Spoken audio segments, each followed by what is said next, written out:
The committee will now come to order. Without objection, the chair is authorized to declare a recess of the committee at any time. This hearing is titled Stress Testing: What's Inside the Black Box? Without objection, all members will have 5 legislative days within which to submit extraneous materials to the chair for inclusion in the record. I now recognize myself for 5 minutes to give an opening statement.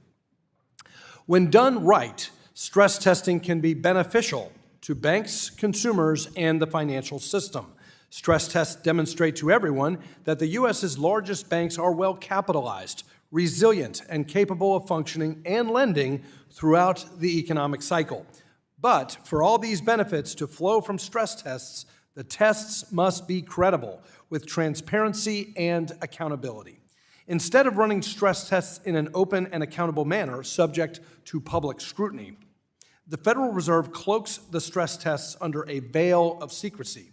This is no legal basis for this secrecy, and the perceived benefits of secrecy are illusory at best. No one disputes that the stress tests are used in binding capital requirements, including the stress capital buffer, and can be used to restrict banks from paying dividends. The stress tests, including the scenarios and models, must be subject to the notice and comment rulemaking process. I'm certain that we'll hear from our colleagues on the other side of the aisle that key aspects of stress tests must remain secret and not subject to public comment. We'll probably hear that banks will simply, quote, game the tests, and that there is not enough time to take public comment on stress test scenarios. Even if these arguments were legally tenable, which they are not, they still don't carry water. As we'll hear from our witnesses, it's not clear that the banks could easily game the stress tests, even if they wanted to. And the Fed already has plenty of traditional supervisory tools to address gaming. More importantly, if disclosing models resulted in better stress performance without improved risk profiles, this suggests there are material weaknesses in the models themselves rather than a problem with public disclosure. It's critical that the Fed gets stress testing right. And with growing politicization of the federal banking agencies, it is possible that rogue officials pursuing political agendas could also game the tests by manipulating models and assumptions to obtain desired results for heightened capital requirements or reduced dividends. The stress tests have real-world impacts. Banks make capital allocations based on how they think they will perform on stress tests. This means that banks are making decisions about how to lend based in part on how they think the Fed's models will work. And that has massive ramifications for the real economy. And because banks are only making guesses, they must be more conservative with how they allocate their capital to ensure that they can easily pass the stress tests regardless of the underlying models and assumptions used. Again, this has real-world impact on the families, farmers, and small businesses who rely on banks to access credit. Moreover, the stress tests impact how much dividends banks can pay. It's important that banks can return their profits to shareholders, as otherwise investors will not choose to invest in banks in the future. This hearing builds on the work that our committee has been doing in this Congress to improve the stress testing regime.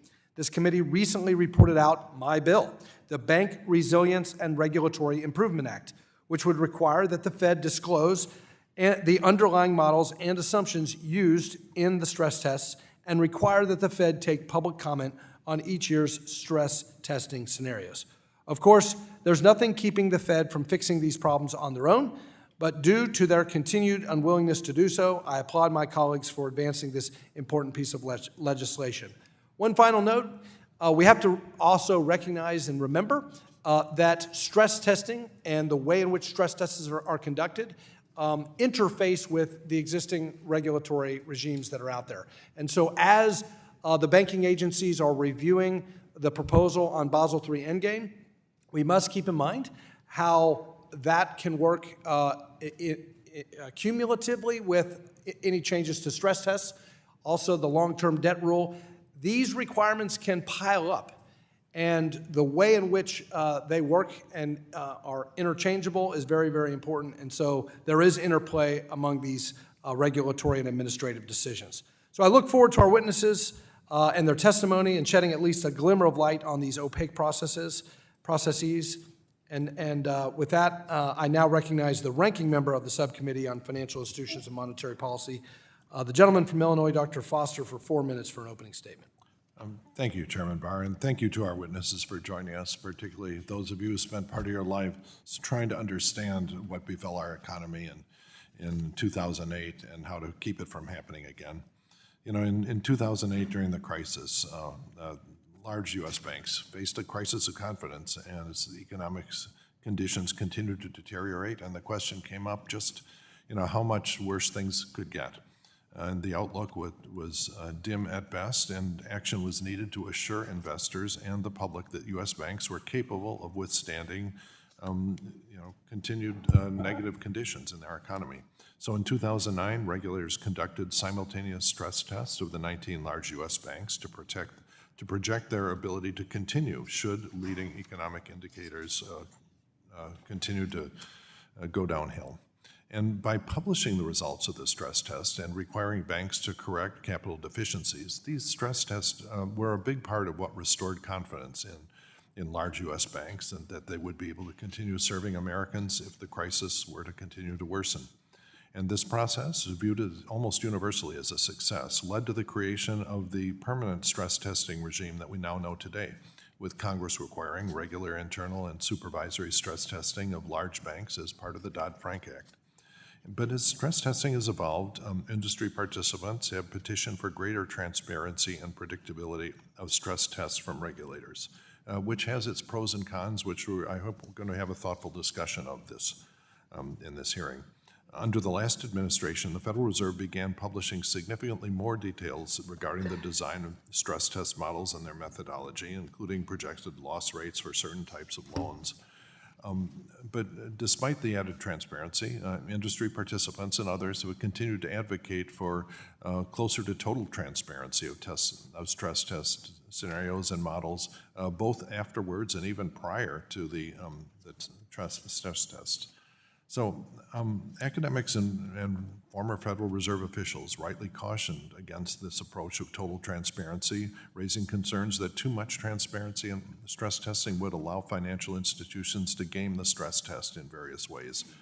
When I first heard about the concept of stress tests back in 2009, I thought, oh, that was a good idea, and I was impressed at how it worked. But I was also warned at the time that it is not a panacea. History gives us examples of the weaknesses of fully transparent stress tests. One relevant to this discussion is in 2002, the Office of Financial Housing Enterprise Oversight administered what they called stress tests to Fannie Mae and Freddie Mac, which they passed and which were not really viewed as a success in terms of diagnosing real problems they had. The agency did disclose all the comprehensive details about their stress testing model, including the scenarios, empirical specifications, and parameter estimates for public notice and comment.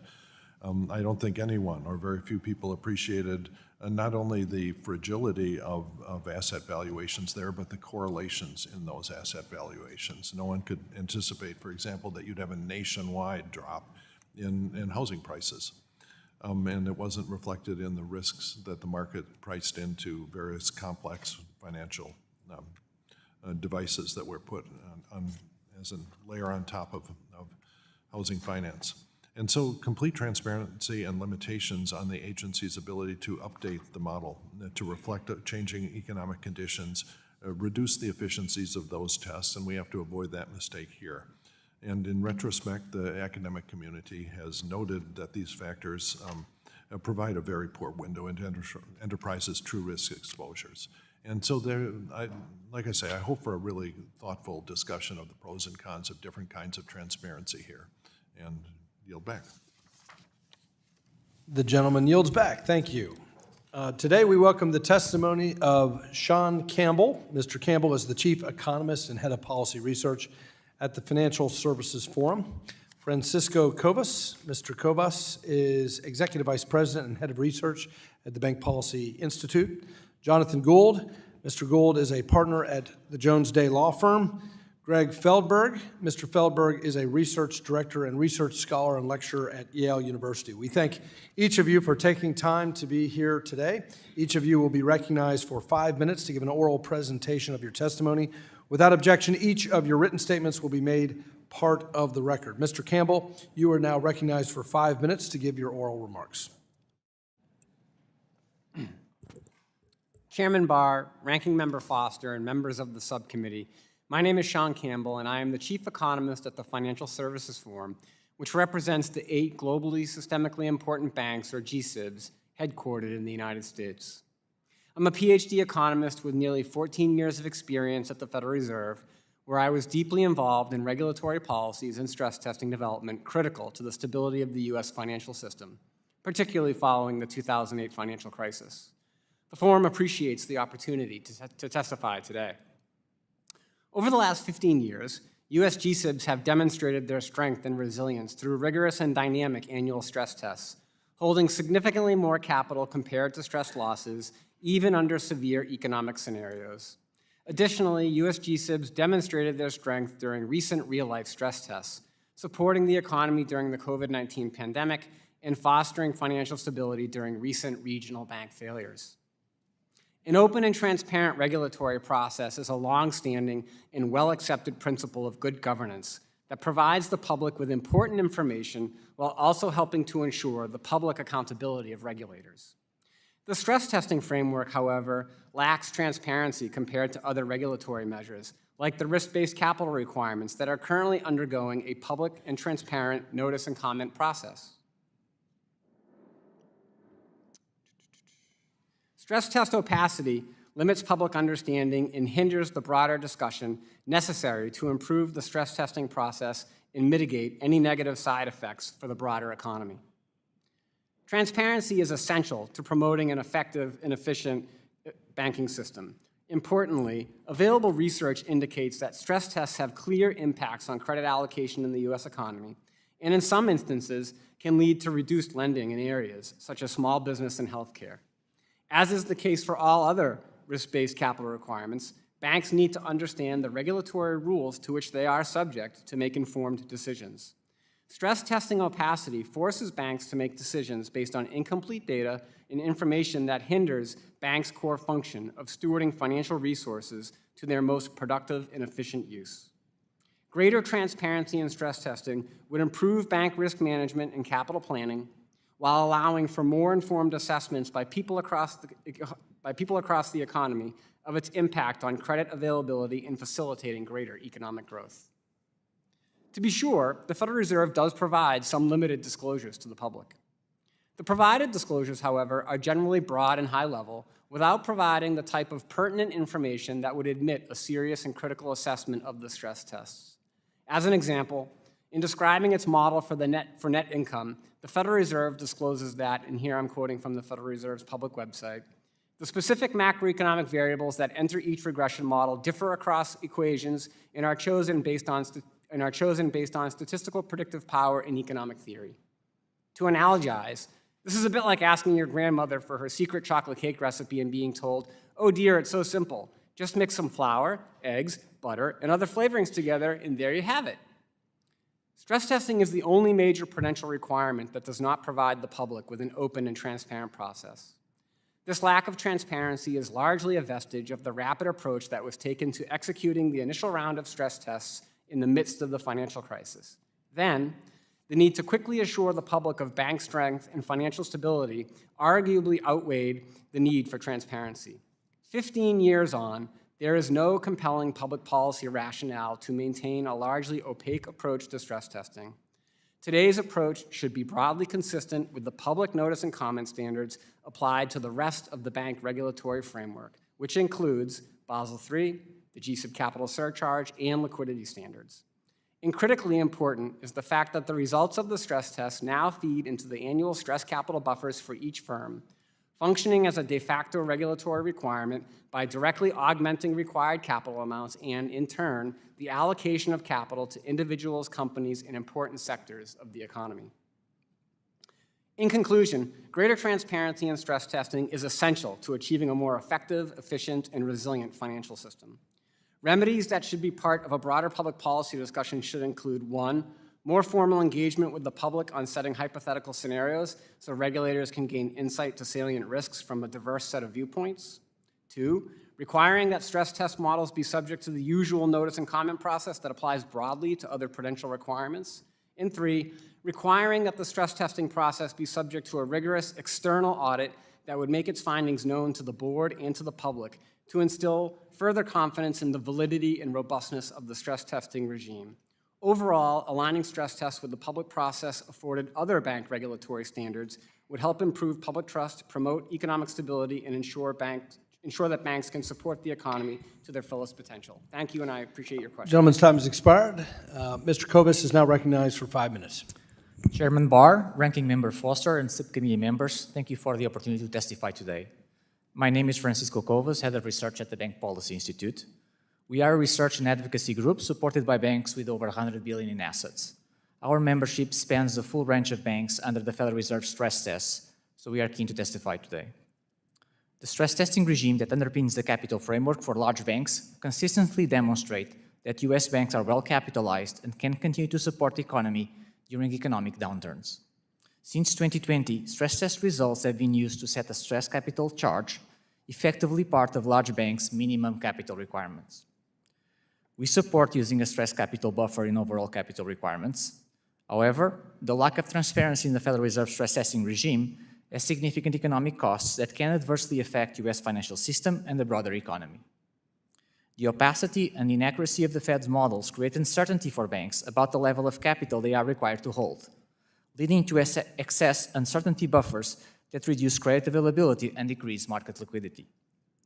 In my written testimony, I provide several examples that highlight the inaccuracies and the volatility inherent in the supervisory stress testing models used to determine the stress capital buffer.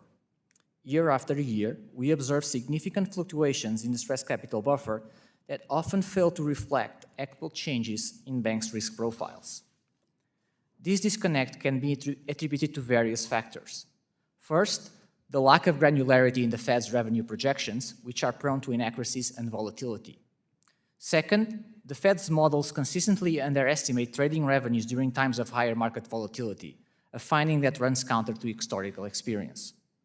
Third, operational risk loss models have proven to be inaccurate, with projected losses increasing in the post-pandemic period despite the absence of a corresponding rise in real-world losses. Fourth, loan loss models also tend to overestimate losses compared to banks' internal projections, likely due to the Fed's inability to properly account for bank-specific factors. Fifth, compounding these issues is a flawed reconsideration process for appealing stress test results, which suffers from a lack of independence and transparency. It is also important to have notice and comment on the scenarios used to calculate the stress capital buffer. Our analysis reveals that the 2024 stress scenarios diverge significantly from historical experience and the Fed's own guidance. Several macroeconomic variables in these scenarios are dramatically more severe than those observed in previous US recessions. Consider this example. In just the first quarter of the stress planning period, the severely adverse scenario in this year's stress tests assumes a decline in the house price index exceeding 15%, and this is not annualized. This projection far exceeds what we observed during the 2007-09 global financial crisis. Such an extreme scenario implies unprecedented shifts in other macroeconomic variables, including sharper initial increases in unemployment rate and steeper declines in short-term rates. The result? Financial institutions face considerably higher projected losses and lower revenues compared to prior severe recessions. Moreover, the calibration of the global market shock component that applies to the largest banks has become less transparent over time, so it isn't clear what scenario the GMS currently represents. In summary, increased transparency in the Fed's stress testing regime is necessary to reduce uncertainty and promote a more efficient financial system. US banks are very well capitalized, but the current stress capital buffer framework suffers from excessive volatility, inaccurate projections, and a flawed reconsideration process, leading to less lending and increased market liquidity. Moreover, the stress scenarios violate the Fed's own guidance and are significantly more severe than historical recessions. Allowing public comment on scenarios and supervisory models would enable extensive review by experts, academics, and banks. This would increase transparency in scenario design and improve model accuracy, fostering a more effective financial system that better serves the US economy's needs. Thank you again for the opportunity to testify. I look forward to your questions. Thank you. And now, Mr. Gould, you are now recognized for 5 minutes. Chairman Barr, Ranking Member Foster, and members of the subcommittee, thank you for the opportunity to discuss stress testing. My testimony is my own. I'm speaking today solely in my personal capacity. I'm not speaking on behalf of any clients or my law firm. Stress testing has transformed bank capital from a backward-looking static concept into a forward-looking dynamic requirement.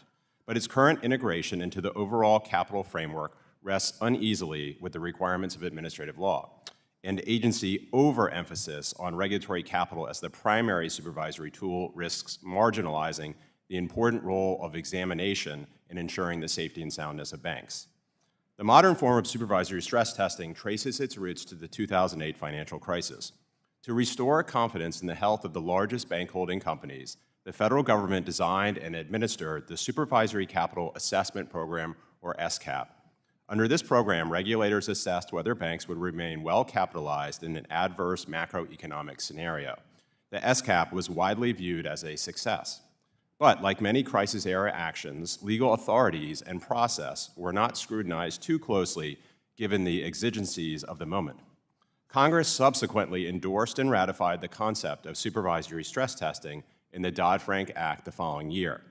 But like other extraordinary programs born of the crisis, supervisory stress testing has evolved into something more. As the Fed embarked on the creation of its Comprehensive Capital Adequacy Review, or CCAR, it melded regulatory capital, stress testing, and capital planning into an omnibus framework, part supervisory exercise and part regulatory requirement, making liberal use of guidance to knit the new edifice together. Supervisory stress testing became a cornerstone of a new approach to regulation and supervision of the nation's largest financial institutions. In and of itself, supervisory stress testing would be merely hortatory and at critical times illuminating for regulators, markets, and the banks themselves.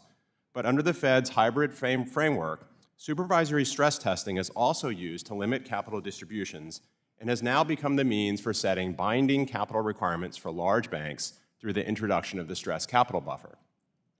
The Fed's continuing failure to seek public comment on its stress models and scenarios, and in the case of the former, even disclose them at all, raises significant concerns under basic principles of administrative law. First, the Administrative Procedure Act requires agencies to pursue legislative rules through notice and comment rulemaking, but the Fed has not sought public comment on its models and scenarios. In the case of the stress capital buffer and planned capital distributions, its related rulemakings are, at best, incomplete, omitting the most critical components. These omissions are particularly egregious since they not only inform but dictate what is arguably the most important regulatory requirement on banks, their capital levels. Nor is this an area of legal ambiguity or first impression. Courts have repeatedly held that models treated by agencies as binding must go through public comment. Second, because the Fed's models and assumptions are the basis for its actions, and it has not disclosed its models, it is unable to explain its decision-making process. As a result, its actions appear arbitrary and capricious. At its core, the Fed has created a framework that allows it discretion to set capital levels for banks through scenario choice and model design with limited accountability. Its only constraint is the models themselves, but the public lacks visibility into these models as well as their design, backtesting, and revision. Put another way, the Fed's capital stress buffer is like a highway with an unposted speed limit that changes on a regular basis, and one only learns the speed limit after being pulled over. Whatever the value of stress testing, its utility is no substitute for its legality. Supervisory stress testing and the capital edifice it supports are the paradigmatic post-2008 reforms. But this new approach to regulation and supervision is too often marked by its complexity, opacity, and only episodic adherence to basic principles of administrative law. As federal banking agencies appear poised to double down in these and other areas, Congress should ensure the agencies abide by applicable legal requirements and assess the effectiveness and costs of current post-2008 regulatory reforms before expanding them. Thank you again for the opportunity to testify. I look forward to your questions.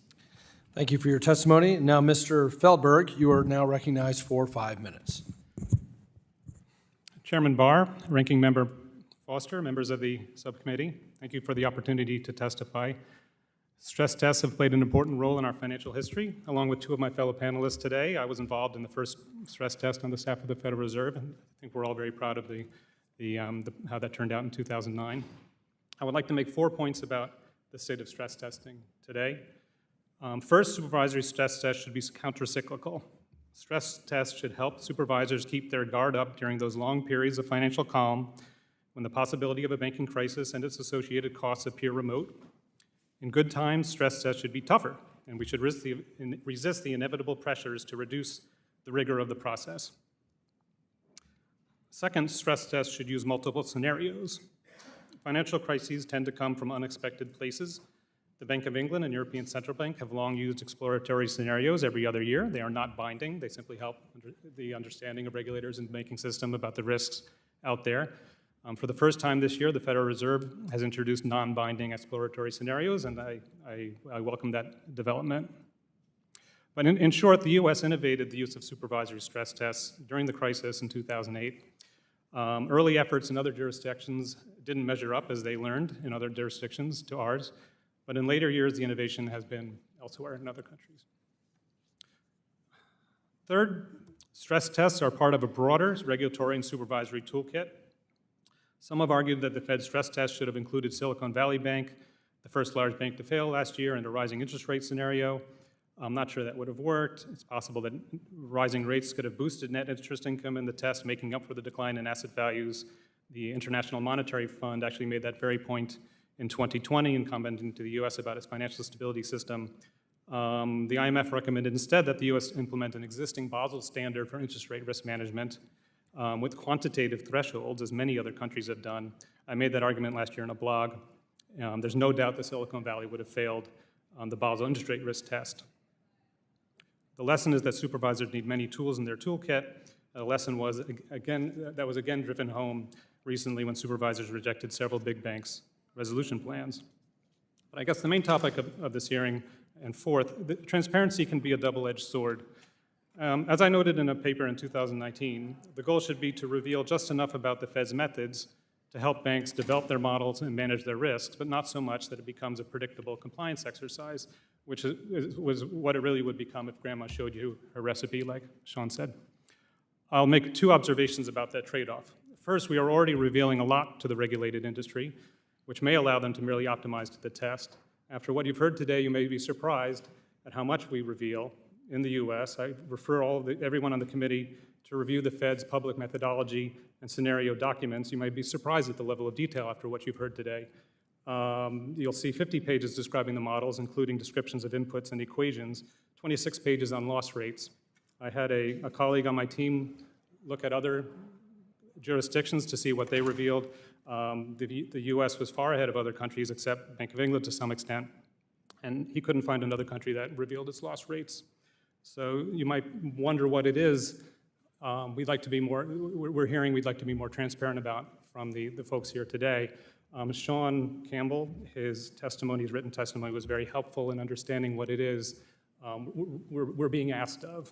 And his testimony is fairly long. I think the main thing he's asking for is, gosh, we do get a lot of information about the models. We do get a lot of information about loss rates, but we're missing the parameters. Just tell us the parameters and we'll really be able to make grandma's cake. And I think at some point that becomes no longer a supervisory test, but something that lacks any kind of impact. We have a good example of what happens when you put the parameters of a stress test out for public comment, like what's being proposed today. The supervisor of the government-sponsored enterprises, Fannie Mae and Freddie Mac, were subject to congressionally mandated stress tests from 2002 to 2008, which did not detect any risks. In fact, they showed strong compliance. Why? It turns out the supervisor, OFAO, never tweaked its models, despite growing obvious risks in the mortgage market. One paper found that the requirements to publish all stress scenarios, empirical specifications, and parameter estimates in the Federal Register meant that it would have been administratively cumbersome to make any material changes to the underlying models. In short, supervisory stress tests are very important for bank risk management. I'm concerned, as are many others, that the tests have become too routinized and that further disclosures from regulators will simply make them more so. Thank you for your testimony. We'll now turn to member questions, and the chair now recognizes himself for 5 minutes for questioning. We'll start with Mr. Gould. Will you please explain why it is legally problematic for the Fed to keep secret the stress test models and methodologies? Thank you, Mr. Chairman. Because the models and scenarios that the Fed is using, and at least with respect to the models not disclosing are not put out for public comment. And because the Fed relies upon those models and scenarios to essentially calculate the stress capital buffer, which is a binding constraint on banks' capital, those models and scenarios are essentially legislative rules, and under the Administrative Procedure Act, they have to go through public notice and comment rulemaking. And are there also legal problems with the fact that the Fed does not give the public any opportunity to comment on the scenarios used in the tests? Well, yes, public comment is a requirement under the APA for legislative rules. So yes, that is a problem as well. And could public comment improve not only the process, but the tests themselves? Yeah, so setting aside the legal requirement that they have to do this from a policy standpoint, yes, it could inform it. In fact, that's the entire rationale behind public comment generally. It is to inform the agency promulgating the rule on how to make the rule better. Mr. Kovas, a number of commenters, including you, have noted the overlap between the stress testing and the Basel III Endgame proposal, as I suggested in my opening comments. Can you talk about how supervisory stress tests already account for market risk and operational risk? Thank you for the question. Yes, so the Fed projects operational risk losses over the 9 quarters of the stress horizon. That reduces revenues under stress for the banks subject to the stress test. So operational risk is already accounted. For market risk, the Fed, as for the largest banks, subject to the largest banks to the global market shock, for which assumes an instantaneous shock to banks' market positions and results in these significant losses. So operational risk losses account for about 25% of losses of all the banks subject to the stress tests. Market risk losses account for roughly 20% for market risk losses for the largest banks in the stress tests. And we are told that the Fed is undertaking broad and material changes to the proposal, but if the Basel III Endgame proposal were finalized as it has been proposed, do you think that there would be a double count of these risks, meaning that banks will be required to hold more capital than is necessary to address their market and operational risks? Yeah, so basically the Basel III proposal basically doubles capital requirements for operational risk and materially increases capital requirements for market risk. The way the banks allocate capital across business lines, they look at the entire capital requirement, both based on the Basel framework as well as the result of the stress tests. There are significant overlaps because both of the stress losses, operational risk losses, for example, they are stress losses in the stress test by definition. Also under the new Basel framework, that also are considered to be stress losses. They are all calibrated back to the global financial crisis, large mortgage losses that the banks experienced, and they effectively are a double count in the sense that they are requiring banks to hold capital for exactly the same types of risks. So I think that's very important that the Fed then take into account as they undertake these broad and material changes to Basel III, that they take into account what the stress tests actually require as well, so that there's not double counting. Mr. Campbell, finally, there were numerous concerns expressed on the Basel III Endgame proposal. Fed Chair Powell and Vice Chair Barr have both stated that these comments have been helpful in ensuring proper consideration of the costs and benefits and the expected decrease in availability of credit. It seems to me that the static capital requirements have benefited greatly from transparency and public engagement. At the end of the day, stress tests are essentially dynamic capital requirements, as Mr. Gould pointed out. Is there any reason to think that stress tests wouldn't similarly benefit from transparency and public engagement? No, I think, in fact, indeed, there's every reason to believe that the stress tests would benefit greatly from that kind of public engagement, as evidenced by the Basel III Endgame process. There's been a voluminous amount of comment on those rules in that proposal. Most of the commenters, quite frankly, have been from non-banks, as you indicated. The Federal Reserve, key senior policymakers have indicated that those comments have been broad and helpful and that they will result in broad and material changes. So it's puzzling, quite frankly, to understand why the Federal Reserve wouldn't want to avail itself of the same benefit in the context of. And finally, Mr. Campbell, can you address this accusation of gaming with transparency? Sure. So I think gaming is a misnomer, and I think the issue is that banks use information in the regulatory structure and the regulatory architecture to engage in prudent risk management. They look at risk weights, They look at GSIB capital surcharges. All of the facets of the bank regulatory framework are available to them. They can look at those things. They're publicly available because they're in the notice and comment process, and they use that information to engage in prudent risk management. That's no different for stress testing than it would be in the way that firms look at risk weights in the context of Basel III Endgame. They all feed into the total overall capital requirement that applies to the firm, and they use that information. Thank you. My time has expired. The chair now recognizes the ranking member, Dr. Foster, for 5 minutes.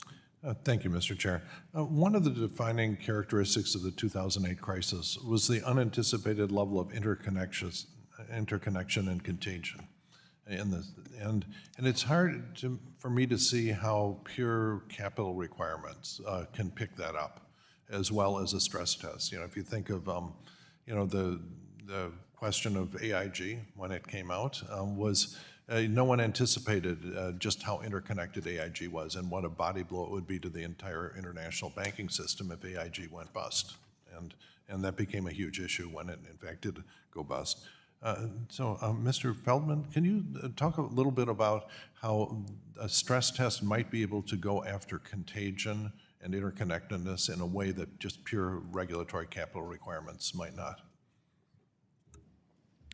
Sure. I think the basic innovation of the stress test is the introduction of a severe shock that is imposed on the entire sector, the entire financial sector, to the extent that the shock affects intermediaries. Then you're supposed to be catching the impact that would have on banks.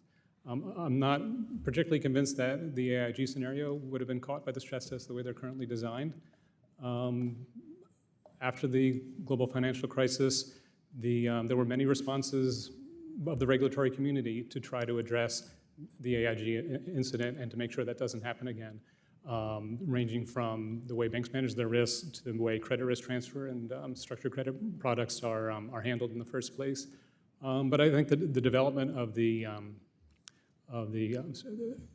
credit risk transfer market in recent years suggests that some of those risks are rising again.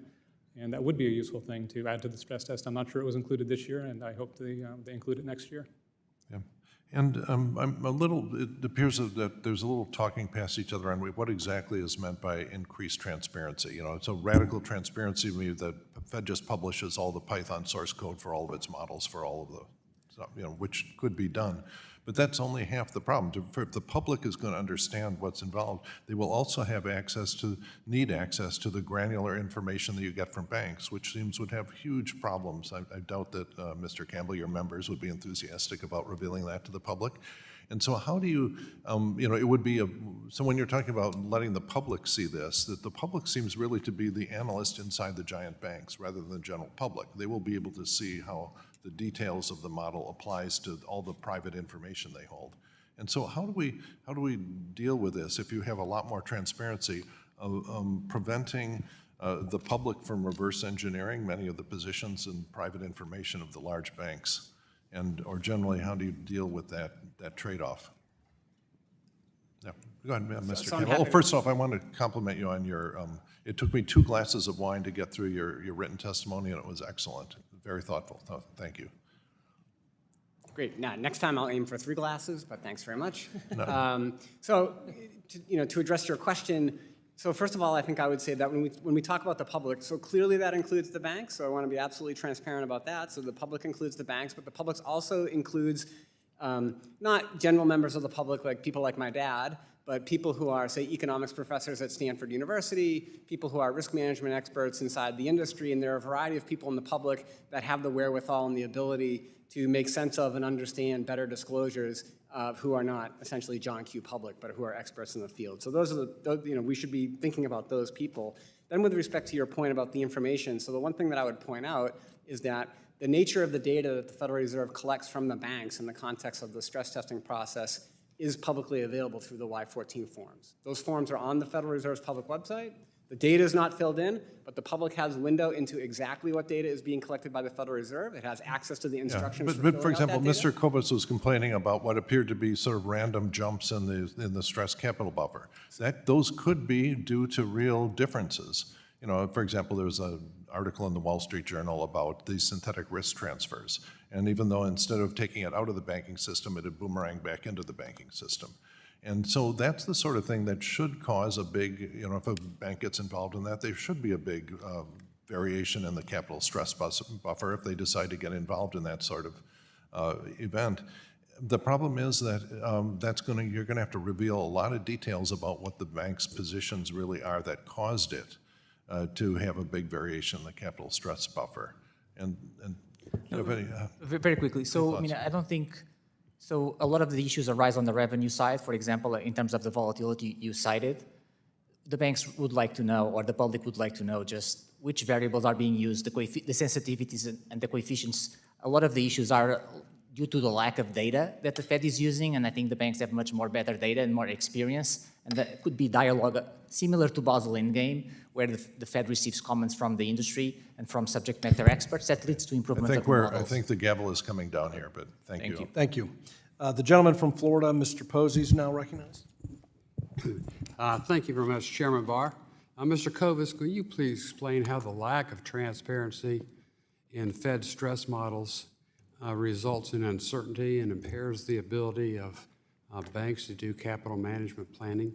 Sure. Thank you for your question. So stress test results, the results can change every year, and that affects the capital requirement. It's not uncommon to see increases in capital requirements in excess of 1 percentage point, and the banks have 3 months to comply with the new requirement. So just to give you a contrast, under Basel, the average estimate by the agencies was about 2 percentage points increase in capital requirements, and the banks have 3 years to comply, plus they are subject to notice and comment.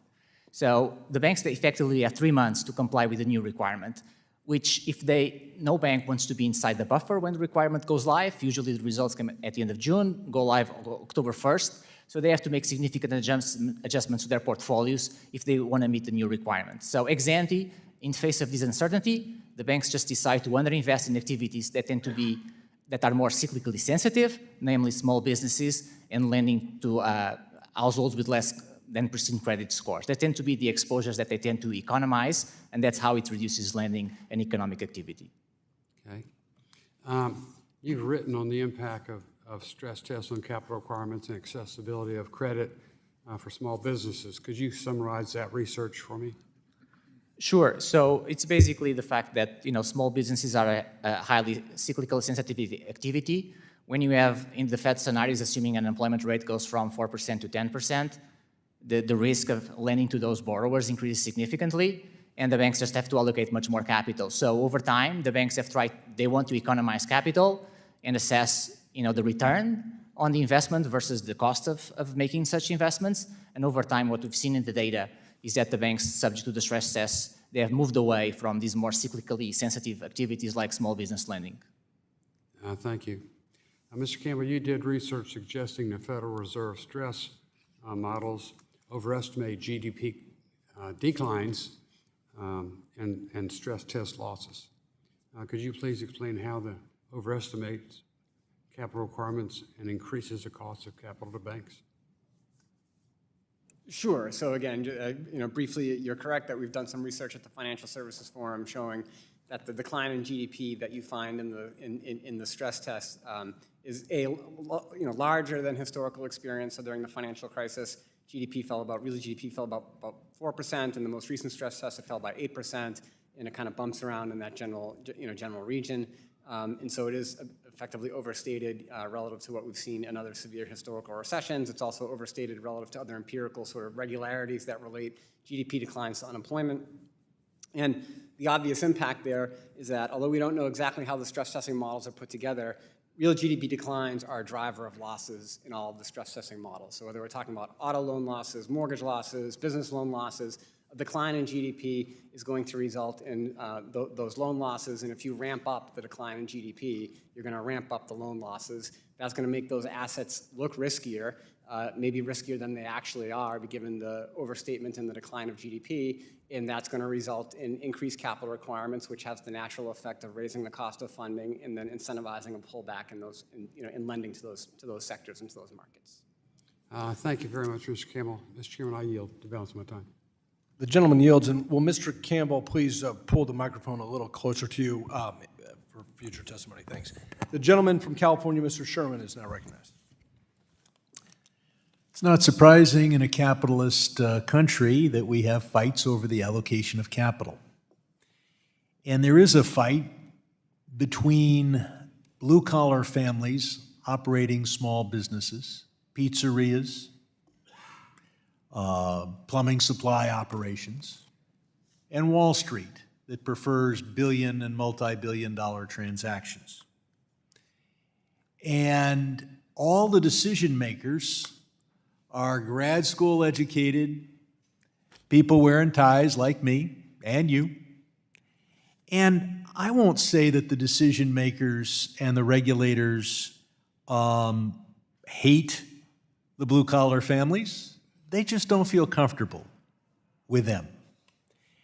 And so when we have to make a decision as to where the money goes, it doesn't go in $250,000 loans to pizzerias. It goes in multi-billion-dollar transactions on Wall Street. And I see these stress tests as pushing us further in that direction. And you can see from a bank examiner's standpoint, Silicon Valley Bank buys $50 billion worth of treasuries. Oh, that looks wonderful. Wall Street understands that. All the files are perfect. We kind of know what the credit rating is of the borrower. You actually look at the file for a $250,000 loan, it's a bit messy. Some things are handwritten. It wouldn't get you an A at any major business school.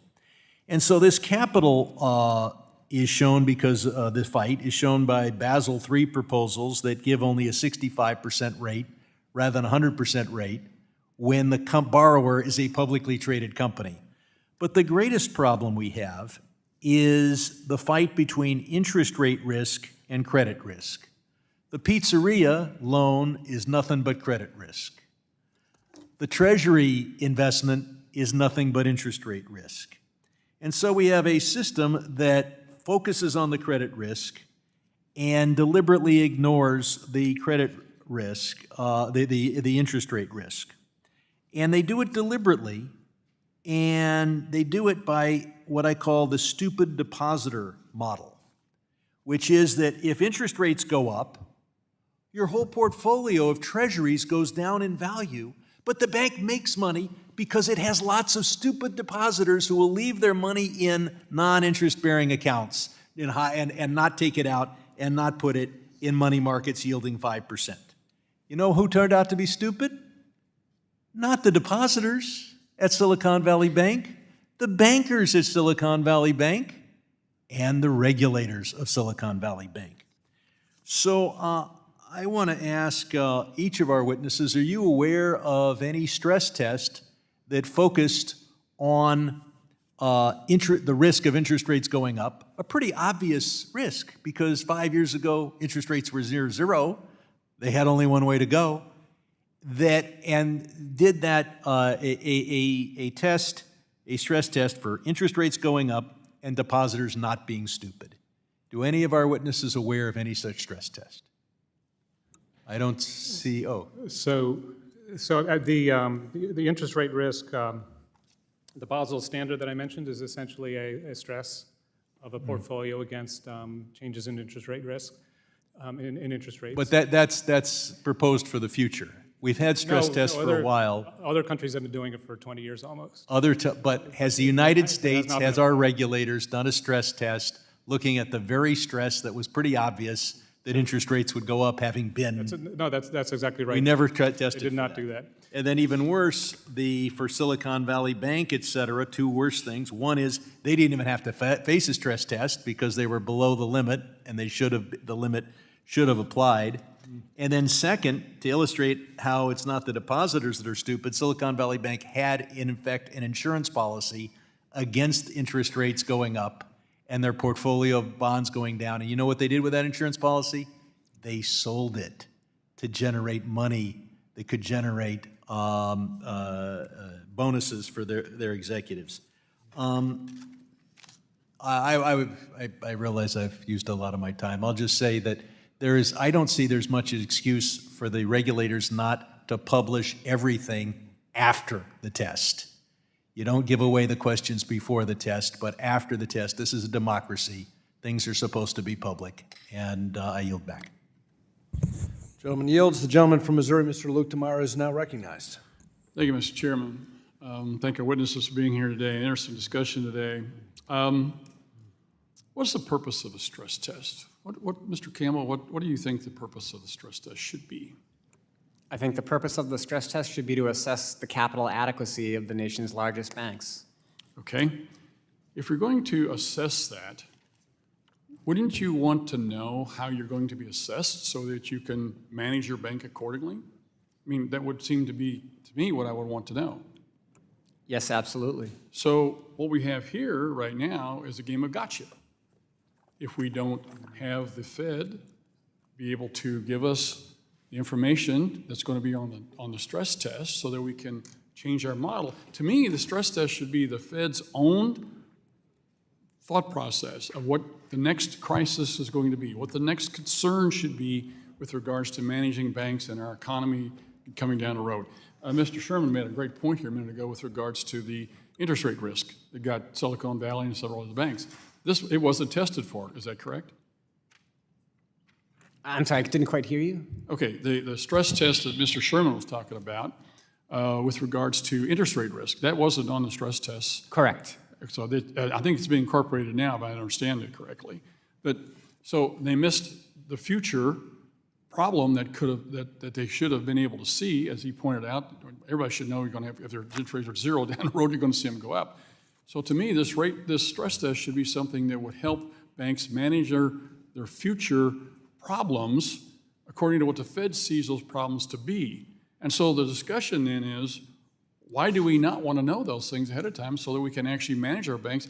You want to wait a year before you get your stress test, before you can actually change your model so that you can minimize your risk? Does that make sense to you?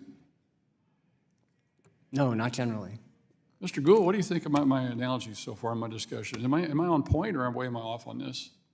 I think you're on point, Congressman. I would just note that I think the underlying analogy to the concept of gaming is fundamentally off, right? This is not a situation where we're testing the bank's knowledge, and so we don't want to give them the answer set. Capital, this is a compliance obligation, and we're setting capital requirements. Inherent in setting capital requirements is establishing incentives, some of the very incentives that Congressman Sherman was mentioning that have altered the nature of the banking industry and the clients and customers it serves.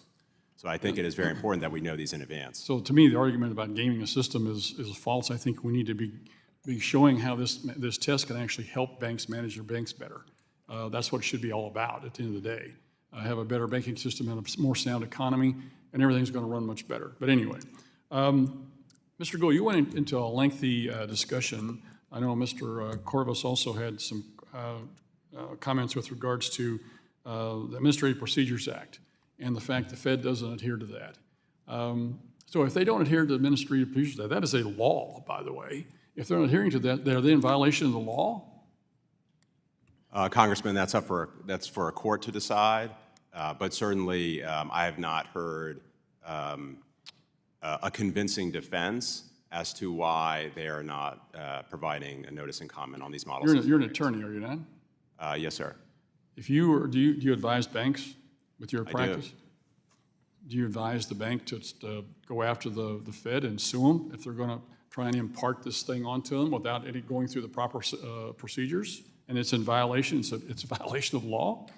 Look, I think that's an individual determination that banks have to weigh pros and cons, because as you know, banks have a lot of. Okay, well, you were advising the American Bankers Association, or which represents most of the big banks. Would you advise them to take this to court? Congressman, I would certainly advise them to consider it strongly. Okay, very good. Question number 3 here. Okay, one of the things that concerns me is that we have a situation here with this proposal that the Fed's going through with stress testing, and it seems very inconsistent when you look at CECL.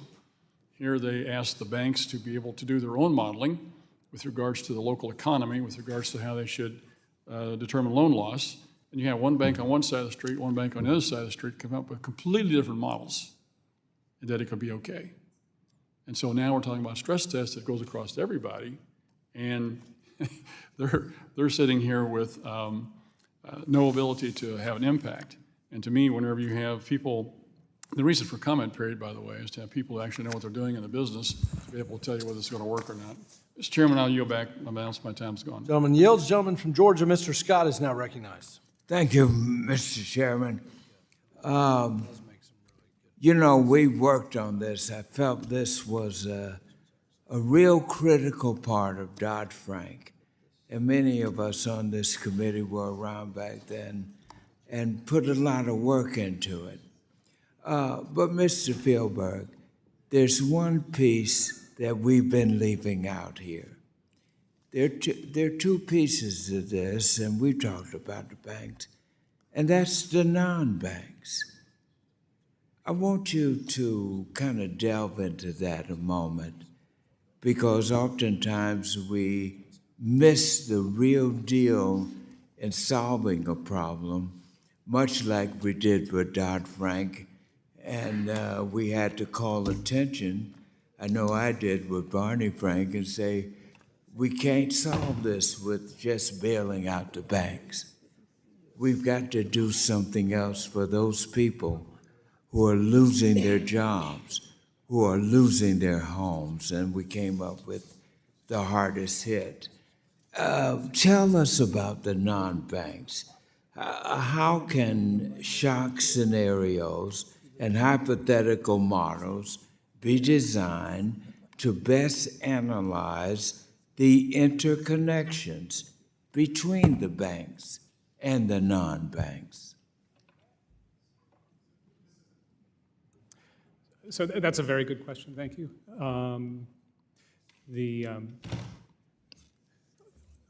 Other countries have taken a much more aggressive approach on this. The Bank of England is currently doing an exploratory analysis. You said the Bank of England? Yeah, of banks and non-banks.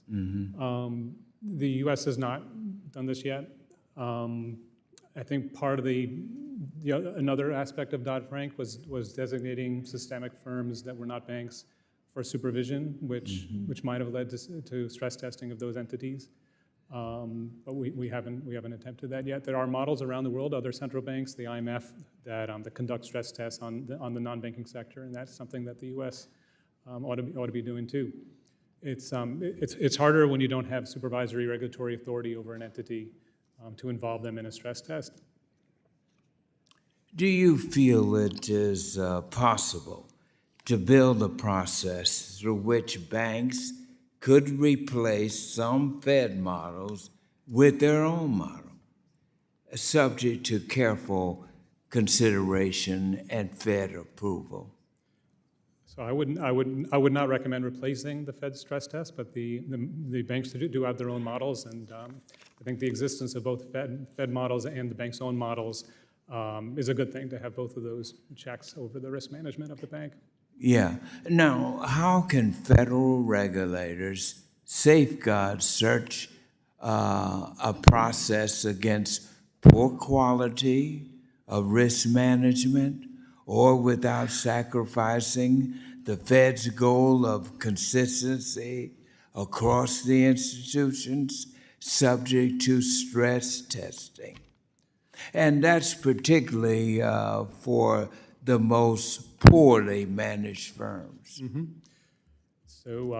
So there used to be a qualitative objection that the Fed raised in the stress testing process, which has been taken out in recent years. But the Federal Reserve supervisory process should allow for what you just said quite extensively. If the Fed is unhappy with an outlying bank's risk management practices, the Fed's supervisory authorities should be quite extensive for addressing that through the traditional tools. Do you feel that we're on the right course in this?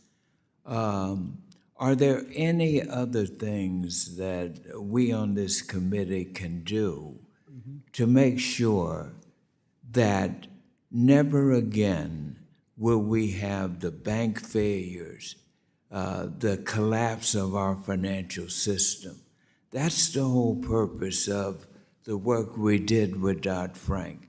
Is there any more we need to do, particularly in this area that you and Yale University are doing such great work on? So there's certainly more that can be done with non-banks. I mentioned interest rate risk management.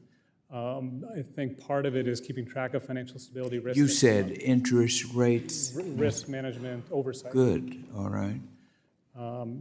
And then holding hearings like this to identify financial stability risks that might be overseen or might be missed by the regulators, like Congressman Foster mentioned, systemic risk. Thank you very much, Professor. The gentleman's time has expired. The gentleman from Texas, the chairman of the Small Business Committee, Mr. Williams. Thank you, Chairman, and thank you all for being here today. I am from Texas. Now, the Federal Reserve stress testing scenarios can play a key role in enhancing the stability of the financial system. Annual stress test scenarios can increase the public's confidence in banks' ability to handle economic headwinds and maintains confidence in the overall U.S. banking system. However, the Federal Reserve continues to limit transparency by failing to disclose the stress test models. We've talked about that, while also denying stakeholders and the general public the opportunity to provide feedback on stress test scenarios. So greater transparency and accountability in stress tests provides all stakeholders, big and small, with the opportunity to identify flaws and suggest improvements to make the scenarios more useful and the outcomes more accurate. So, Mr. Gould, can you please elaborate on the benefits of greater transparency in stress testing and why a proper notice and comment period is important? Yes, Congressman. So first of all, as a matter of administrative law, if this is a legislative rule, which it certainly appears to be, then the models and scenarios themselves must be disclosed and they must be subject to public comment.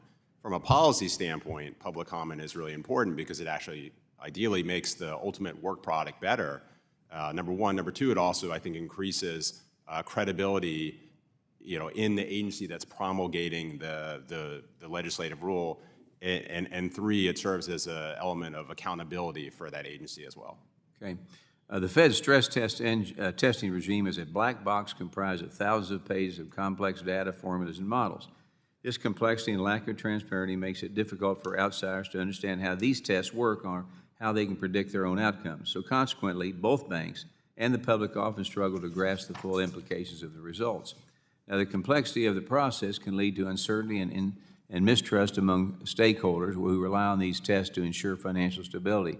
Mr. Kovas, can you discuss how the secrecy and lack of information on the stress test scenarios makes it harder to evaluate the analytical effectiveness and accuracy of the test outcomes? Thank you for your question. So the Fed models, because they are based on data that's not very granular, the results change significantly from one year to the next, just due to changes in banks' balance sheets and the fact that the scenarios themselves are also changing in ways that are unpredictable. Now, the results, for example, what happened during the post-pandemic, the Fed increased significantly its balance sheet, and by buying treasury securities, by the amount of $1 trillion, banks' balance sheets increased significantly with reserve balances. And according to the Federal Reserve models, the higher is your balance sheet, in particular by having higher assets, the higher are your expenses.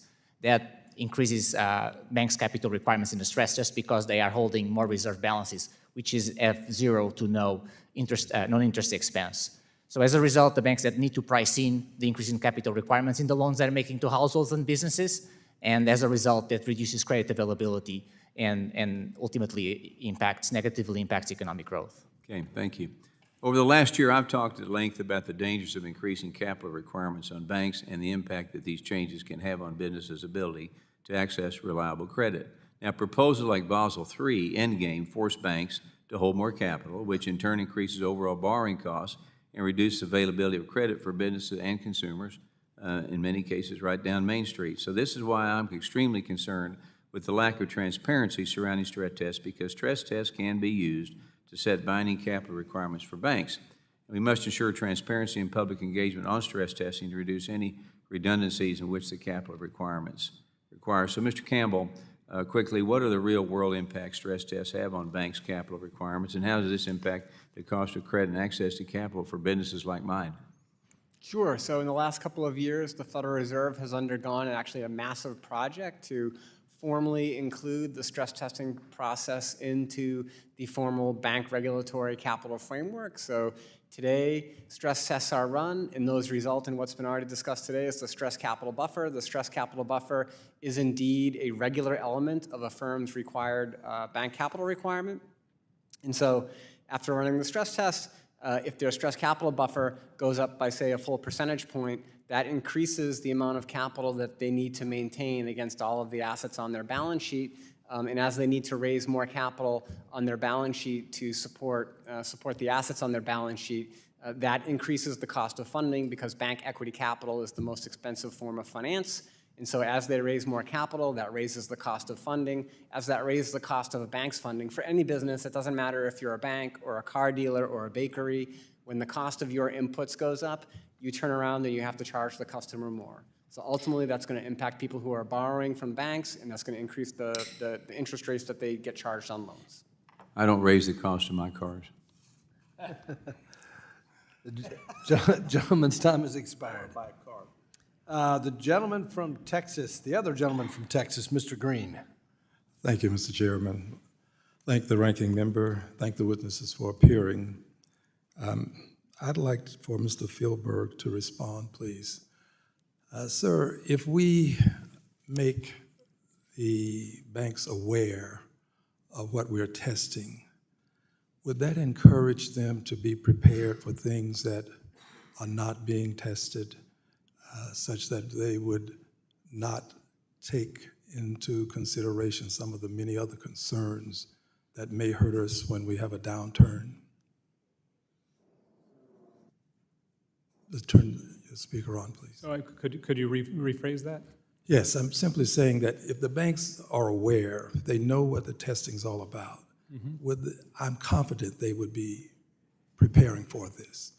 But what about the many other things that they might avoid or not prepare themselves for because they focused only on what they are concerned with in terms of passing a test?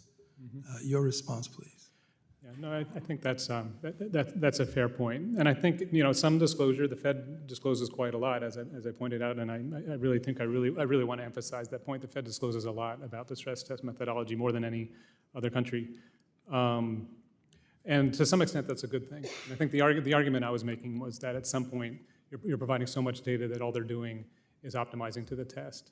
Exactly. And it's diluting the point of the exercise. And former Vice Chair of Supervision, Dan Trullo, who was the leader who led the stress test process through much of the first 5 or 10 years that it was run, has expressed concern about the excessive disclosures that are already being made to some extent, and that could be made under what's been contemplated. And he's made the argument that if you're really going to go this far, and what I would call just make it like the OFEO process that had such dire results with the GSEs, you might want to just consider something else. And it was kind of shocking to read Dan Trullo's paper in Brookings just a month or two ago, where he said, at this point, maybe we should just take away the connection of the stress test to capital, because if we're going to go ahead and make it this predictable and easy to game, then really maybe we just need another tool. It was very distressing to see him say that. But he laid out, what it would look like if we were going to decouple it from capital. And if we should decouple, what is that other tool? So in his view, if you were going to say, and I think it should be pointed out that other countries that do stress testing do not tie it as directly to capital as we do. So essentially, you'd just be looking like other countries. It would be an exploratory scenario that would help the regulators, inform the regulators on what the capital charges would be for individual banks. That, of course, the way it works in other countries, would probably raise even more objections as far as transparency. If you look at Bank of England, any country, they conduct a stress test and they say this informs our individual capital charge for that bank. So essentially, that's more of a black box than we're talking about here. So I don't think the banks are going to want to see that alternative. Whatever you do, Trullo made the point that if you're going to get rid of the stress test and its impact on bank capital, you're going to have to raise the basic level of capital before the stress test, just because you've gotten rid of all that sensitivity and analysis and its role in the capital process. Thank you, Mr. Chairman. I yield back the balance of the time. Gentleman yields. The gentleman from Tennessee, Mr. Rose, is recognized. Thank you, Chairman Barr, and thank you to our witnesses and also Ranking Member Lynch for holding the hearing today. Mr. Kovas, in your testimony, you highlight that the reconsideration process, so stress tests, are inadequate. Is inadequate. Could you elaborate as to why you believe that? Thank you for your question. Yes, so since the Stress Capital Buffer Framework was put in place in 2020, we have had 8 reconsideration requests for which the Fed has effectively denied those requests. However, we don't know, to the best of my knowledge, there's been no change in adjustments in the stress capital buffer of those banks, and there's no explanation of how those reconsideration requests are currently being addressed in terms of change in the models and any timelines and how they are addressing the shortcomings of the models that have been pointed out by the firms. So it's truly a black box out of which the... Yes, it's very difficult to understand how the results change from one year to next, despite some of the disclosures. I've been following the stress test for some time. It's always whenever we get the results and compare against our expectations, it's very difficult to know exactly how the results change from one year to the next. And has there ever been a situation where the Federal Reserve has admitted fault and revised the stress capital buffer for a financial institution that appealed? To the best of my knowledge, no. Okay. And how would establishing a truly independent review mechanism with clear procedures and timelines solve the problems with the reconsideration process, in your opinion? So forcing having much more transparency around the process is going to force the Federal Reserve to just disclose a lot more information for the public and for the firms themselves that can analyze. So just, for example, notice and comment on the models would address many of the questions the banks have in terms of the behavior of the models. And if they still disagree of the relationships, they can, again, through the notice and comments process, try to improve the models. At the same time, this does not, is going to obligate the Fed to actually follow the comments provided by the industry. The Fed could always deny and not follow those. So I do think it's important to have a third-party validator that just reviews this interchange of information between the commenters and the Fed and provides recommendations. A good example would be the GAO to perform that role. And as a recovering lawyer, the failure to solicit public comment on stress models and scenarios appears to violate administrative law. Your thoughts on that?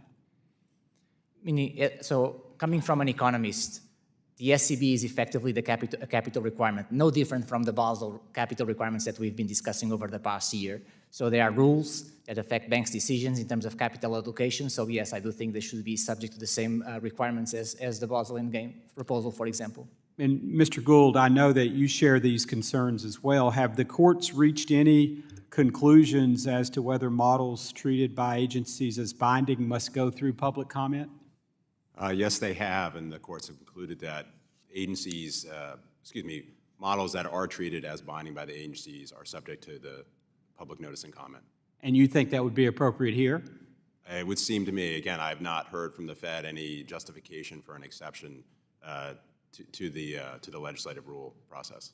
And you have also described the action of the Federal Reserve as appearing arbitrary and capricious. Can you explain why the Federal Reserve might appear that way due to its failure to disclose its models? Yes, and I think this could come up too in the kind of reconsideration process because the Fed has not provided transparency around its models. It's very hard for them to fully explain how they arrived at the outputs to those models.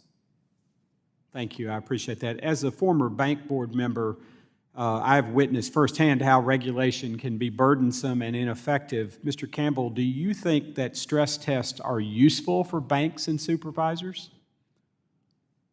I think they have the potential and the scope to be useful for banks and supervisors. I think the current implementation and the lack of transparency limits their usefulness considerably, and improved transparency would improve the extent to which they can be useful to banks and supervisors. And what are some realistic changes that would provide immediate benefits to both the banks and supervisors, in your view? So as we've already discussed today, greater transparency on the implementation and the specification of the stress test models themselves, as well as greater transparency on the scenario generation process, I think would help to foster greater understanding amongst banks, amongst the public, and amongst regulators as to exactly how the models work, how they're risk ranking different activities that are sitting on banks' balance sheets, and would help improve capital management decisions and understanding of the banking sector more broadly. Thank you. I see my time's expired. Thank you, witnesses, and I yield back. Gentleman yields. Gentleman from California, Mr. Vargas is recognized. Thank you very much, Mr. Chairman. First of all, I'd like to say that I think this has been an excellent hearing, and I'm not exactly sure what side I fall on now, and a little more agnostic, I think, to this issue. I do see both sides, to be frank. I mean, I took a lot of tests in my life. If I had the questions prior to the test, I think I would have done better on some. But I do agree with Mr. Sherman. After the test is over, I don't understand why it's not disclosed completely. I don't understand that aspect of it, to be frank. So I'm not sure. Whether it conforms to the APA or any other rules, I'm not sure. For years here, I kept hearing how the CFPB, their funding source, did not conform to the law, and of course, the Supreme Court came down quite clearly and said, of course it does. It's right down the middle. It's no big deal. So I'm not sure here either if it does or doesn't. I know that you have some stronger opinions here. But I do want to, and I always ask this question, so I'm going to ask it of you. I think it'd be unfair if I didn't. How many of you believe in climate change? The climate is changing. Okay, all of you, and I appreciate that. In a reasonable group like this, I would think that you'd come up with that reasonable answer, and we did. And I do want to ask about that because I do think that that's a risk that we aren't looking at strongly enough and transparently enough, frankly. And I know that the SEC now has taken a look at this, and I know the Fed is looking at it. They've conducted a pilot project on this program, and I wanted to tell you, I believe climate change is real, and we've seen things in my own district. I represent San Diego. We had a 1,000-year event. We had one of those 50 years ago. Not even 50 years, 20 years ago, and it's another 1,000-year event. It's not a 1,000-year event if it happens every 20 years. So obviously the climate is changing, and I want to know if these stress tests that we have are in fact taking into that account. But it's hard to know if we don't know what they're. Would someone like to comment on that? Yes, go ahead, sir. I mean, I think the long-term changes in climate are just way beyond the time frame of the typical stress test. But even having said that, the climate stress scenario that the Federal Reserve just conducted, I think, was extremely useful in understanding these risks. And some of those risks really should show up in the next in the planning period for a stress test. Well, I don't know that they're way beyond the time limit. I mean, you see all the things that are happening now, and in fact, examples, you have data gaps right now in real estate exposures, you have insurance and infrastructure exposures. The bank's financings, I'm not sure that it's not within the scope and timing of these tests. So, could you comment on that? So, I mean, I think to the extent that a bank is experiencing, has real estate on the coast and is experiencing borrowers whose insurance rates are going up and that's affecting their credit risk, we shouldn't even be talking about climate scenarios. That should already be in their credit risk analysis. I mean, there shouldn't be anything controversial about that. I don't think there should be. Would anyone disagree with that? Yes. Would anyone disagree with that it already should be in the models? I think to the extent that climate risk is approximate in first order risk on bank balance sheets, then it should be included in the models. I think there's an open question as to whether or not climate risk is a first order imminent risk in the banking sector that would have material consequences to the banking sector. I think the available evidence and research suggests that it's not. To Greg's point, especially over the time horizons over which we think capital is a useful economic resource, it's not clear that climate risk is a first order issue. But to the extent that it is an important economic risk, then it should be captured in any risk model. Anyone disagree with that? I mean, that seems reasonable to me. I mean, I would disagree that it's not. I think it is, but reasonable people can disagree. That's why it should be tested. It should be looked at. The information, the data should be there. I mean, the insurability of coastal areas is already in question. I mean, this is happening now. It's that part is happening now. The harder question, which the Fed also tested for, is the transition risk. And that's the risk, very simply, of what happens when policy really finally transitions, if it does. So they tested net zero 2050, and the idea is somehow the global community is going to agree that we need to do whatever it takes to get to net zero 2050. And what does that mean for the financial system? And that's not going to happen in the next 24 months, but it's a serious risk that bankers should be considering. I've got 10 seconds, so I'm just going to say I agree with what has been said here. I think it's been a very good hearing, and I appreciate it. And I think it is important that this information, the stress test information, be disclosed at some point. Thank you. The gentleman from Illinois, Mr. Caston, is recognized.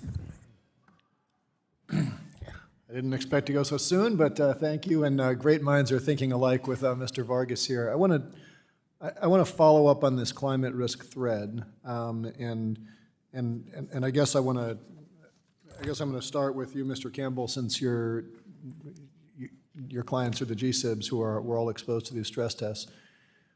Broadly speaking, and tell me if I'm missing anything, if I'm a GSIB, I have a risk on my balance sheet, I can either, to the extent I want to hold it and it's insurable, I can insure it and I can offload that risk onto an insurance company. To the extent I have a buyer and I can offload it, I can sell it, or I suppose I can write it off. Is there any other, if I don't want to hold the risk, do I have any other options, or have I accurately captured all the choices I've got? If you don't want to hold it, If I don't want to hold the risk, I can either insure it, sell it, or write it off. some combination of that sounds right to me, yeah. Okay. So I asked the question because the characterization that the climate risks are not, near-term risks, I think sits a little awkwardly with the reality that we have actually seen lots of data that the more likely you are to hold a mortgage in a flood-prone area, the more likely you are to sell off that mortgage to Fannie and Freddie, which is path one. We've seen a whole bunch of areas of can we get insurance. We've seen Fannie and Freddie move to, are the reinsurance markets there, which we can insure it. And then, of course, we've got these reports of, there's been stories about people in Texas and Florida who are now just sitting on uninsured homes where they're essentially writing it off, right? So the risk is there, and I think the question is not so much do the banks perceive the risk, as much as are the banks able to offload that risk into some other part of the financial system. And so if we agree that they have the risk, then I guess I'll pivot to you, Mr. Feldberg. Do you think that FSOC has the ability, authority, talent to identify where that risk is pooling in our financial system? So I think FSOC certainly has the responsibility to do it. A lot of what you're talking about means the insurance sector, which is still state regulated in the U.S.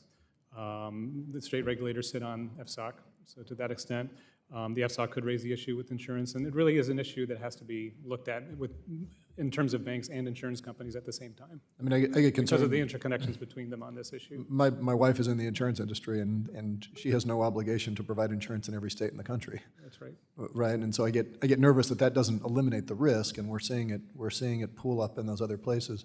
Mm-hmm. And I raise all that because I think this question about transparency, I share my Jesuit friend's agnosticism.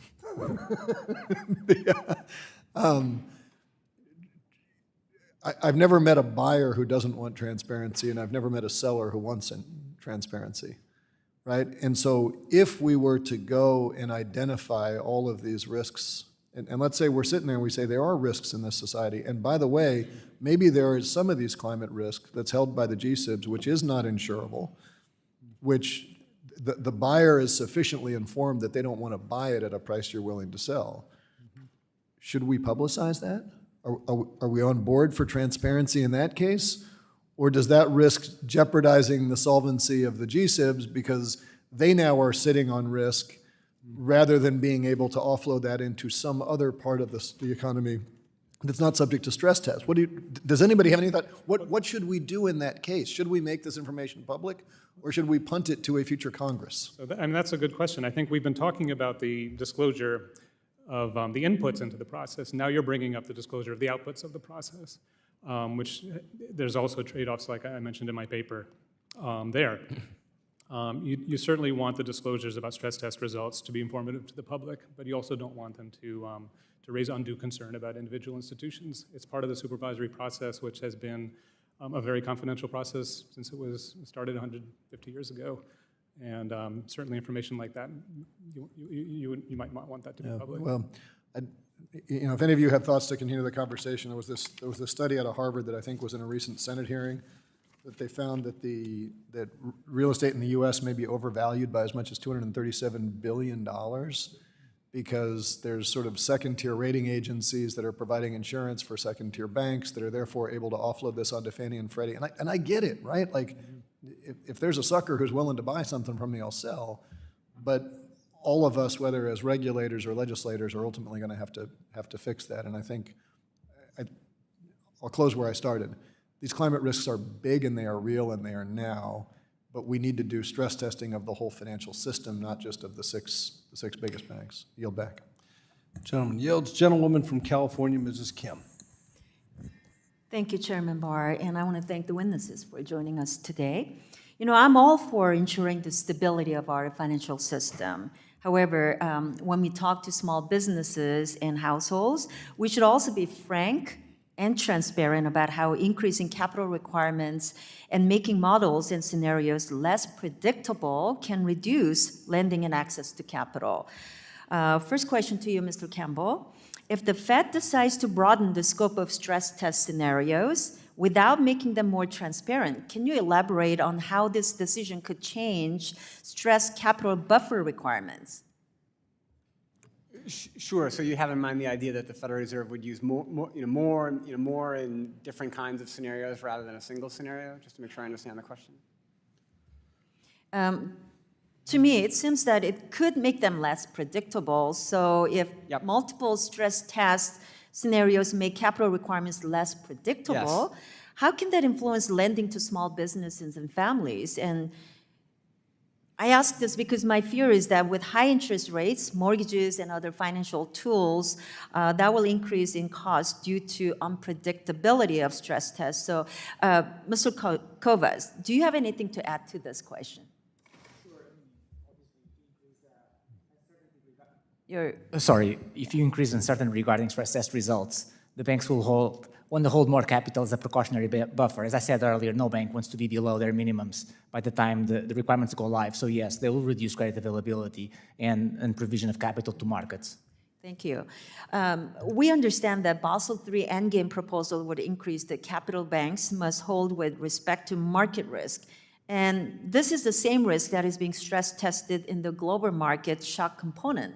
And I would say that this sounds like double counting of these risks to me. I know Chairman Barr touched on the double counting aspect. So if you could tweak either the market risk component of the Basel III proposal or the global market shock component, which one of the two components do you find less necessary? And would you eliminate one or both?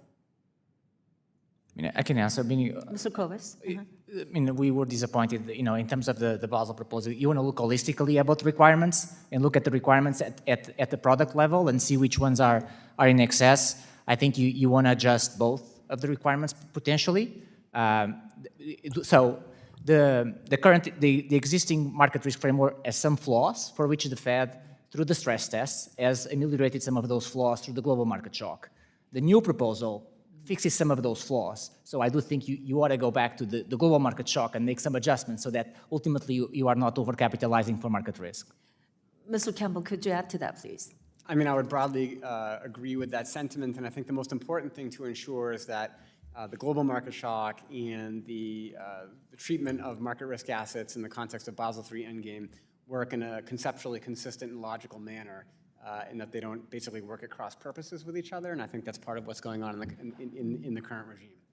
Well, let me move on to another matter. It's been suggested that being more transparent with models and scenarios could lead to gaming, and that it could be like the teacher revealing the questions to the students before the exam. So, Mr. Kovas, do you think the Federal Reserve Board revealing methodologies and increasing public engagement on the stress test framework would lead to banks gaming the stress test? As we discussed in the hearing, no. Again, this is the stress test, our capital rule. The banks need to do portfolio allocation of capital through the different products they offer. They need to know what the capital requirement is. Banks change their portfolios driven by business decisions and market demand, not because they want to game or reduce the capital charge in the stress tests. The models, if they are accurate, the banks have no incentive to game accurate models, and if they are inaccurate, they should be put out for notice and comment to fix the models. Finally, the Fed already has processes in place to look at banks' exposures and through the global market shock, and they can disallow exposure. They've been doing that for the last at least 3 or 4 years, where they look carefully at banks' exposures. If they think some of the exposures are just to reduce the charge in the stress test, they are disallowed. So, Mr. Campbell, on the same topic, can you explain why it's difficult to game stress test when you're talking about hundreds of billions in the balance sheet of a bank? Sure. So I think this notion of gaming the stress test is largely a misnomer. And what banks are doing is they're using the information that they have access to in the risk weights, in the context of things like the GSIB capital surcharge, and in principle, in the context of the stress test, to assess the riskiness of the assets on their balance sheet, and then make funding decisions on a relative basis in concert with the other information that they bring to the table in the context of their own risk management decisions. And the better information that they have access to, the more complete that information, the better a risk management decision that they can make. To the extent, as Francisco and others have pointed out, to the extent that the Federal Reserve is concerned about some sort of gaming activities or something else, they have a variety of remedies at their disposal that they can use through the supervisory process to deal with that. They do not need to limit the transparency in the stress testing regime to deal with that issue. Gentleman's time has expired. Gentlewoman's time has expired. The gentlelady from Massachusetts, Ms. Presley, is now recognized, and this will be the last witness of the last questioner of the hearing. Thank you, Mr. Chair, and thank you to our witnesses for joining us today. The 2008 financial crisis exposed the weaknesses and vulnerabilities in our financial system, causing a recession that robbed an entire generation of economic opportunity, and many are still reeling from these effects. The modern stress testing regime that regulators use today was born out of that crisis and is now a staple of our regulatory framework and oversight of banks.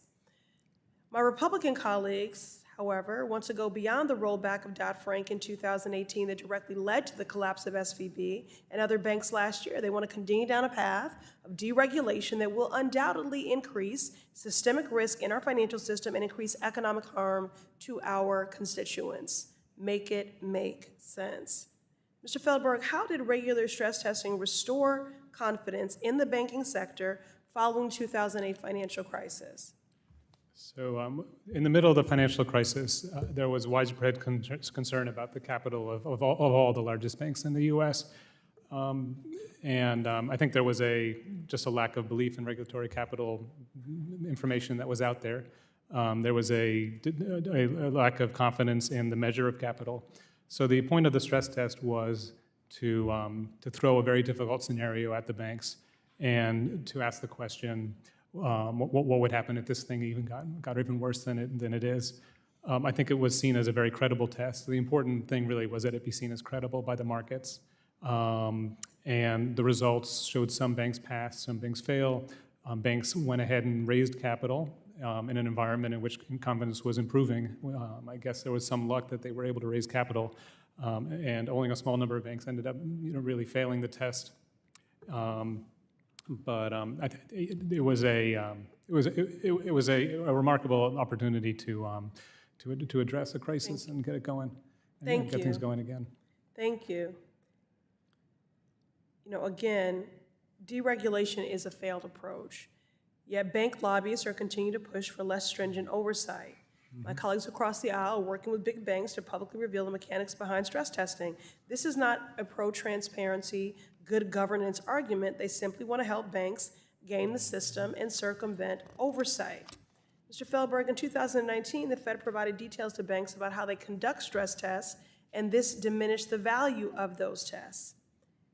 If the Fed reveals even more information, just building upon what we've been talking about today, please expound. Wouldn't that allow banks to game the tests, undermining the very purpose of examining how resilient and prepared banks are for unexpected shocks to the financial system?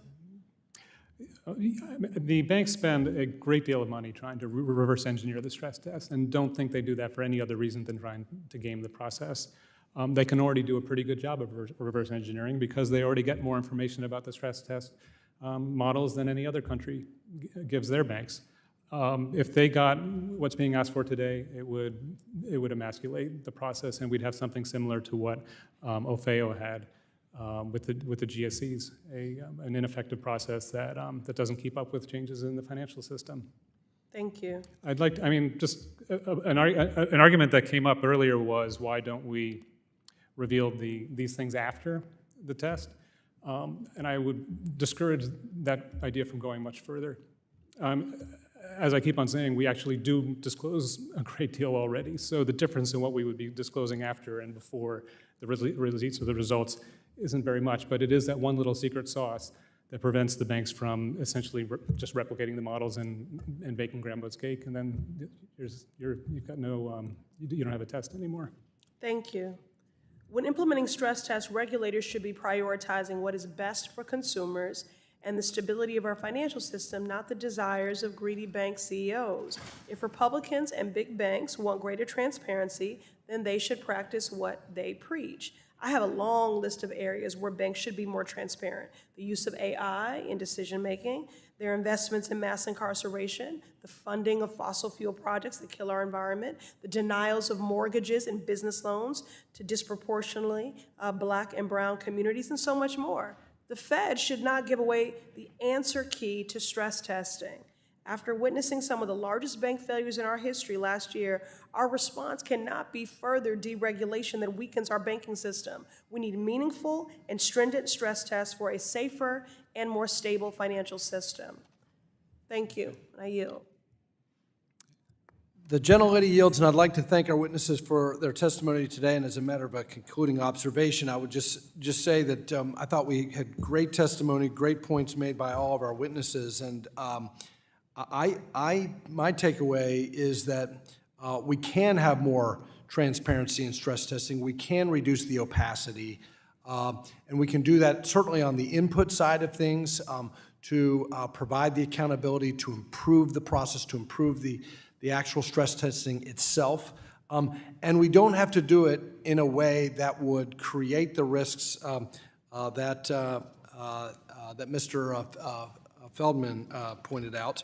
On the outputs, I think he makes a good point that the goal should be to reveal just enough about banks to help market participants evaluate risk, but not so much to undermine confidence.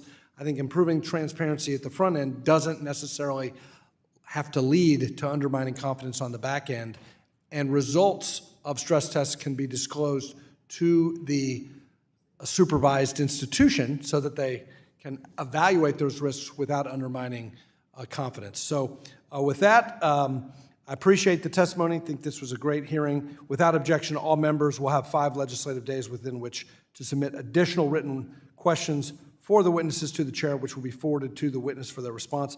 I ask our witnesses to please respond as promptly as you are able. This hearing is now adjourned.